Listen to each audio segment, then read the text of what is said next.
আমরা চলেছি, অনেকটাই চলে এসেছি, এখনো অনেক বাকি।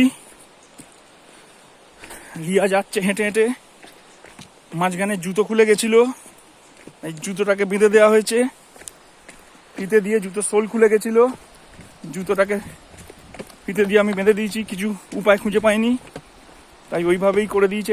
চলো, পরে গাড়িতে ব্যাগ আছে, লাগেজের মধ্যে জুতো আছে, এক্সচেঞ্জ করে নেবে পরে, এবং করতে গেলে দেরি হয়ে যাবে, তাই আমরা এইভাবেই চলেছি। আমার মেয়ে চলে গেছে ওদের সাথে, আর এখনো অনেকটা। আর ভিউটা খানিকটা দেখো, এইরকম ভিউ নিচের, এই পাহাড়, এই নিচের এই দেখো ছোট ছোট গ্রামগুলো কিরকম, খুব কষ্টকর জীবন যারা পাহাড়ে থাকে। তো এই ছাঙ্গে ওয়াটারফলস একটা বেশ রোমাঞ্চকর জার্নি, ভালোও লাগবে। তো সেইভাবেই বেঁচেছিলাম, আমরা ট্যুরটা করেছিলাম এইভাবেই, কিছুটা ট্রেকিং, কিছুটা গাড়ির রাস্তা থাকবে, কিছুটা অ্যাডভেঞ্চার থাকবে, কিছুটা জঙ্গল থাকবে। আমরা কালকে যেমন উঠেছিলাম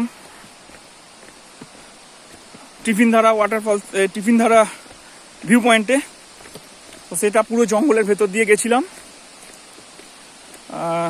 সেটা খুবই ভয়ের ছিল। আমরা তার মধ্যে দিয়ে আমরা 7 জন গেছি, যেহেতু ওখানে সব লোক যায় না, আমরা গেছিলাম ওখানে সাহস করে, তো ভালো লাগলো, আমরা ভিউ পয়েন্টটা পেয়েছিলাম। একটা ওয়াটারফলস চলে এসছে, খানিকটা ওপরে আছি, তার ওয়াটারফলসের এটা দেখাই, দেখো কি সুন্দর রূপ।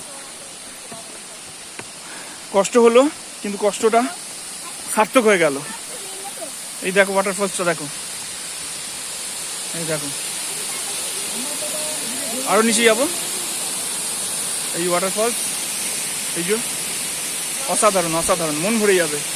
আমরা যা কষ্ট করলাম, কষ্টটা এখানে এসে মনে হলো যেন কিছুই নয়। কষ্টটা এইটাকে পেয়ে খুবই আনন্দ লাগছে, মনে হচ্ছে ওখানে গিয়ে চান করি, কিন্তু উপায় তো নেই, চান করা যাবে না, প্রচণ্ড ঠান্ডা। আমাদের ওখানে থাকলে খুবই আনন্দ করতাম, এখানে রোজের চান করতাম। দুর্দান্ত ভিউ, দুর্দান্ত, বলে বোঝানো যাবে না, ক্যামেরাতে অতটা আসবেও না, যেটা নিজের চোখে দেখছি। আরও নিচে যাব, এইখান দিয়ে সিঁড়ি আছে, আরও নিচে যাব আমরা।